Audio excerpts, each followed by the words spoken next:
All right, let's go.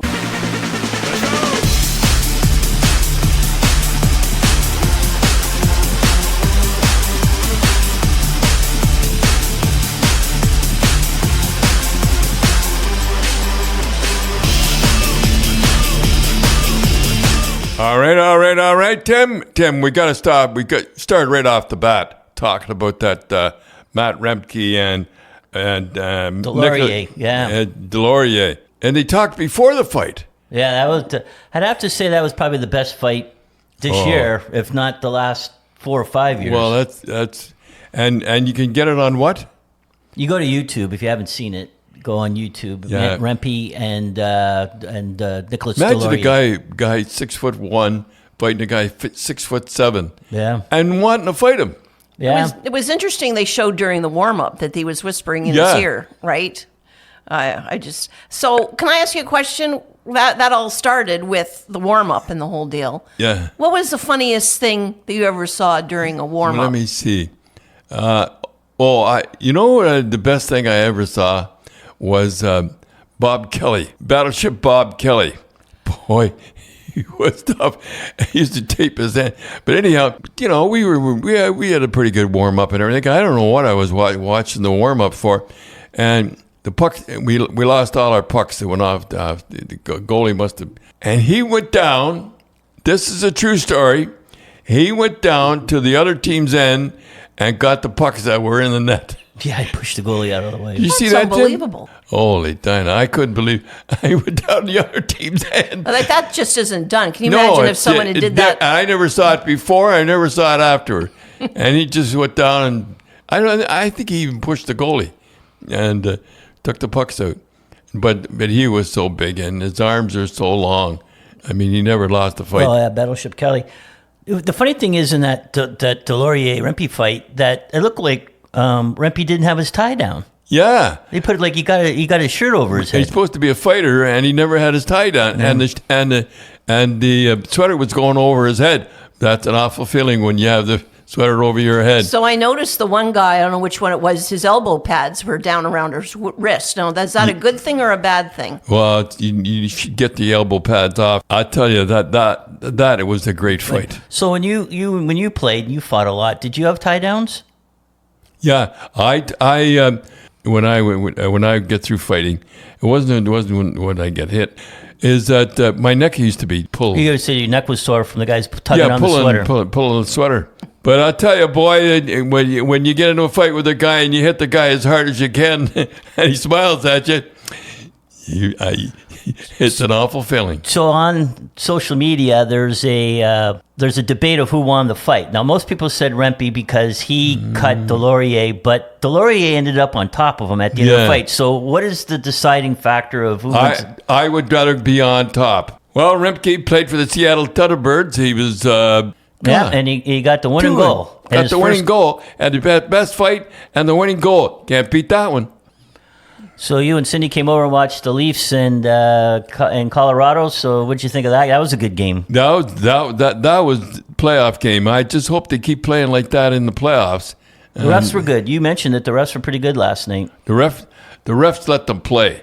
That's the big thing. The ref, whoever they were there last night. That could be a Stanley Cup final preview. That was a beautiful game. So the one thing you noticed, Dad, that a lot of people kind of in Toronto for some reason kind of dump on John Tavares, right?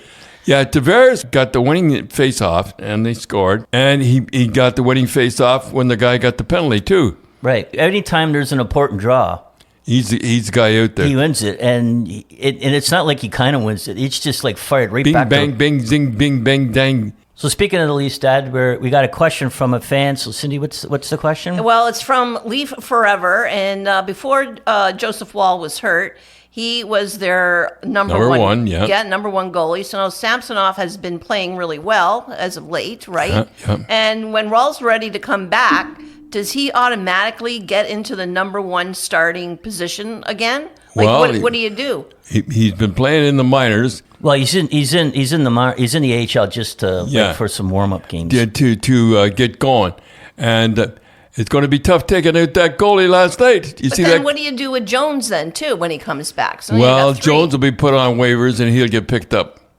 Yeah, but do you do that though? Because Well, you gotta. You can't. You wouldn't you want Jones like for a backup? Say those two guys get hurt, which they seem to do. Well, you have to lose somebody. So when like that happened with Cheevers was he hurt his knee for a bit, and then Gilly went in net and was playing for a while, and of course he played pretty good. And when Cheevers came back, you put Cheevers right back in. Yeah, that's why Gilly didn't like me. Well, there was many reasons Gilly didn't like you. Well, there was many reasons, and that would be a good one. that would be good. Yeah. Well, I remember I forget where we were, Hawaii, I think, or somewhere, and there was Gilly down there, and I said, yeah, and Rose says, "There's your goaltender, boy. He was beautiful. He was good looking." I said, "Yeah, he changed all his equipment." And I said, well, "Watch how he plays," and boy, did he. Yeah, that makes a big difference, right? When you saw he started the season with brand new equipment, that really affected you. Yeah, and because the year before he went to the finals. Yeah. Yeah, why would he change the equipment? Well, money. Life would think that probably he got an endorsement, right? Endorsement and the whole deal.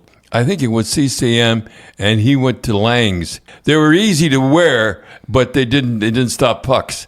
And you blame the equipment. I did. I did blame the equipment. I was in my mind. Yeah. I remember you always commenting on his mask. You didn't like his mask because in his mouth area, he had a little bit of a smile. Yeah. And you go, when he lets in a goal, and I look down at that mask and see that smile. I remember you said that one time, but I digress. Well, I didn't like it. I didn't like. What you said, a record, Tim? Yeah, 17 consecutive wins. Still a record today, which is absolutely amazing. Nobody talks about it. It's such a great... not consecutive wins where he played 17 games in a row and won, but the 17, he's in his 17 straight starts that he played, he won. Yeah. And it's still a record. You think of Hasek, and you think of Waugh, and you think of Brodeur, and you think of all those goalies, and none of them have won 17 straight. No. And as you said, Dad, they weren't the... If you were I'd give him all the hard like if you were due for a loss. No, if we were due for a loss. If we won 2 out of 3, and the third one was like in Boston, and we were playing Canadians or something, I'd play him because I figured we were going. Well, I didn't figure we were going to lose. I shouldn't say that, but.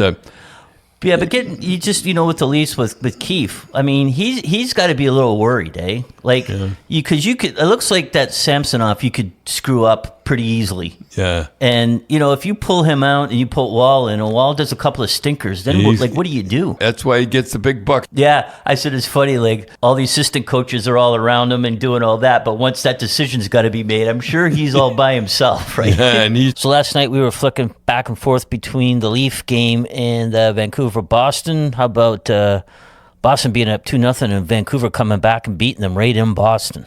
I didn't think they'd beat him. And it went to overtime, and Boston had too many men on the ice. So let me ask you, whose fault was it? Was it Marchand just kind of sauntering back to the boards, or the guy that jumped on the ice when he was 20 feet? Coming back awful slow. Yeah, but the other guy was 20 feet from the bench when the guy jumped on the ice. No, but he figured I could see it getting a little bit or a little more. That was that. I would have to blame Marchand on that one. I mean, he was... Yeah, Marchand, he did kind of like saunter to the bench. He was... When the guy jumped on, he was at least 14 feet. And you don't mind a little bit. But when you get 14 feet, that's And who did they put the camera on? Yeah, Montgomery. He's just kind of sitting there like it was his fault. The old story. And who did they put the camera on? They put the camera on the coach. Of course, because it's his fault. Yeah, it's his fault. Yeah, sure. you didn't look too happy. He didn't look too happy. Never said a word. They're struggling right now, the Bruins. Well, here's the thing that you and I and Cindy were talking about, that it's kind of good. Like, if you're rooting for the Bruins, this is when you kind of want them to go into a slump. Well, like not in 3 more weeks. Well, I just hope it doesn't continue. That's all. Right, you'd want to get him out, and it's like I'm not knocking Matthews. I'm a Leaf fan, and I picked Matthews as the MVP. But everything he touches is going into the net. And my concern is, and he's getting a lot of good bounces. My concern is if that all dries up in April. Yeah, hockey changed. When you want to watch hockey and you watch the playoffs, that's hockey. Dad and Cindy, we'd like to thank our sponsors, North Star Bets. It used to be spreads.ca, but now it's northstarbets.com. It's still Canadian-owned. It's still one of the best places to play in Canada. They have everything you're looking for, from slots, live dealers, live tables, sports books with built-in betting insight and analysis. We picked Vegas last night, and they should have won, I think, in overtime a couple of times. The guy's walking in cold turkey. Cold turkey. Cold turkey. Not that I'm cheering against Ottawa, but They do have an exclusive offer for our listeners. If you sign up and deposit with the promo Cherry, NorthstarBets.com will match your first bet up to $100, and you get 100 bonus spins on the big wheel. It's a limited offer while quantities last, and it's not available in Ontario. But okay, Dad, this is from Russ. His also name is Muscle Hearts from Facebook. And do you think that David Pastrnak has a chance to pass Johnny Bucyk and become the Boston Bruins all-time goal-scoring leader? And he really enjoys the podcast, and he misses you on, well, should we say Coach's Corner? Bucyk had 1,000. I wrote this down, by the way. Bucyk had 1,339 points, and Pastrnak has 692. I remember Harry Sinnen saying to me, John's had it. He's still going to get 20 goals. I get rid of John Bucyk. Yeah, he wanted you to bench him. Yeah, I'm not benching him. So Busyk's played. And he hurt his back. Lucky for me. Yeah. So Bucyk played 1,436 games, and Pasternak's played 643. So. No, I don't think he'll ever. Yeah, if a guy gets hurt, right, you never know. But. Well, yeah. Anyhow. And Pastrnak kind of plays a bit of a tough game. Like, he doesn't play. No, he doesn't play an easy game. He plays a tough game. You're right, Tim. Like, he goes in the corner, and you see him get knocked around a lot.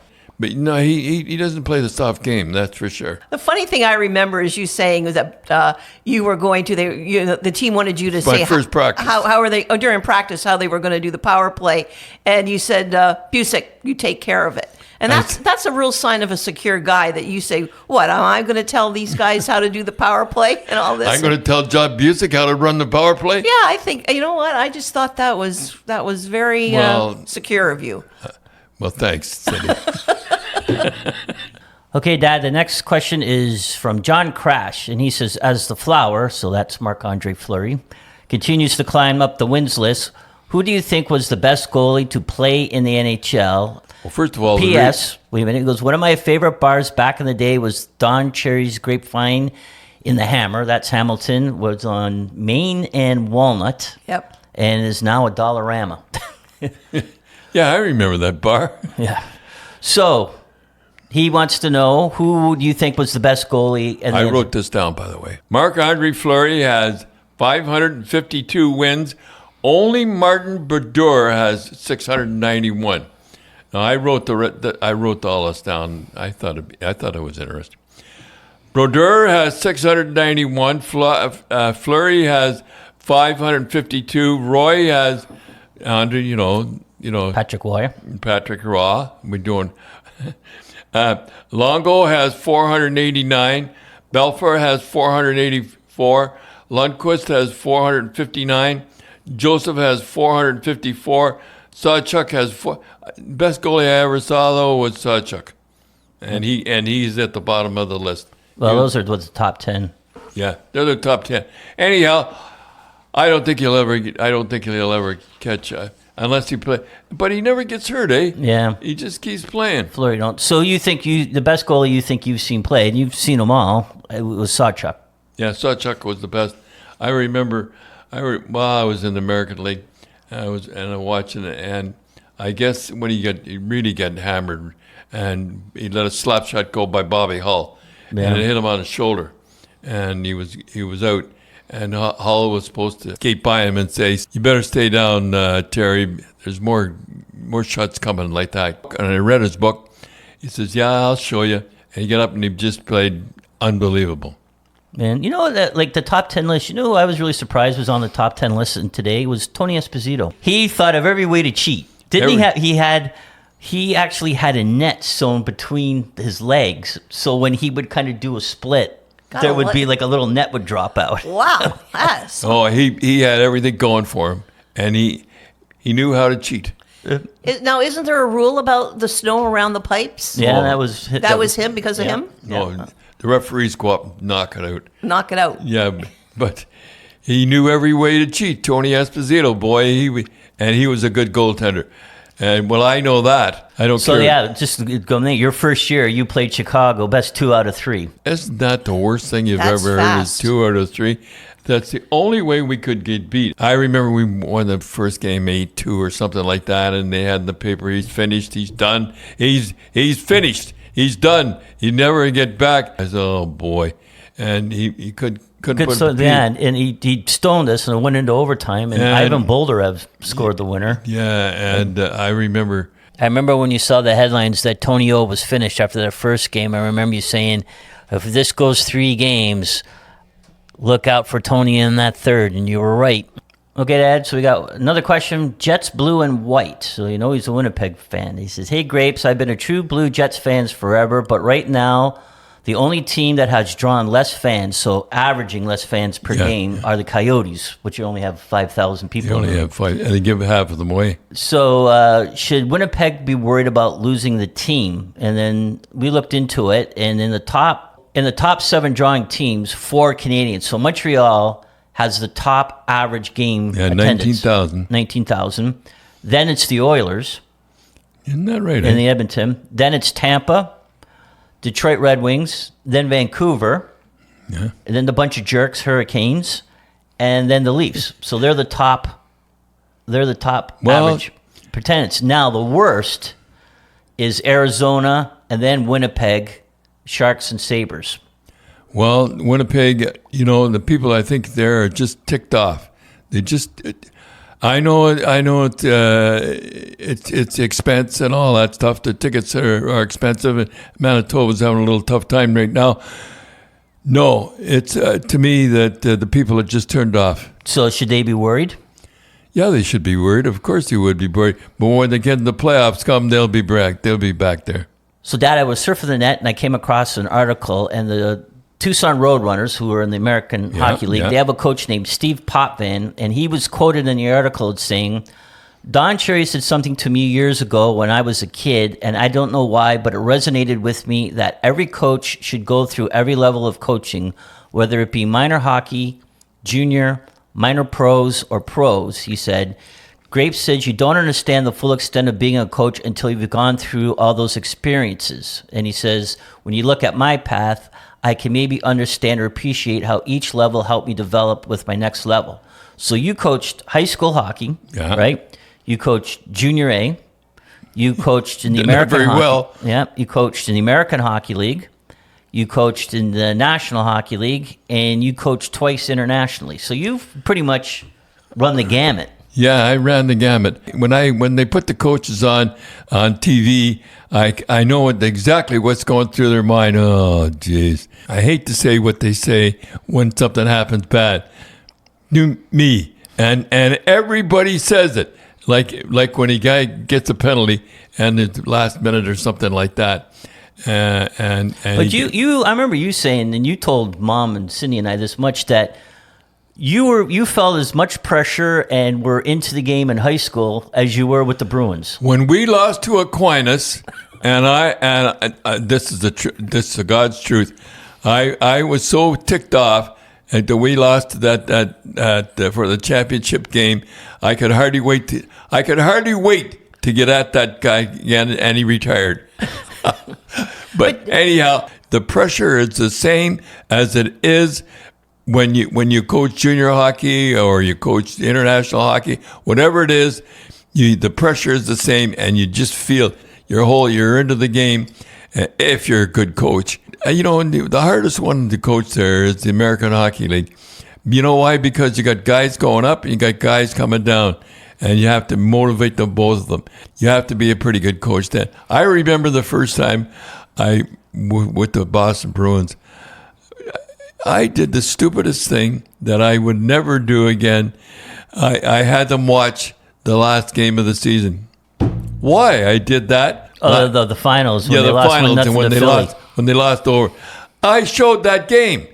Why would I do so stupid thing like that? You think about it, Dad, how you had to walk into a situation where the Bruins went to the finals and they lost, in 6 games? I think it was 6 games to Philly.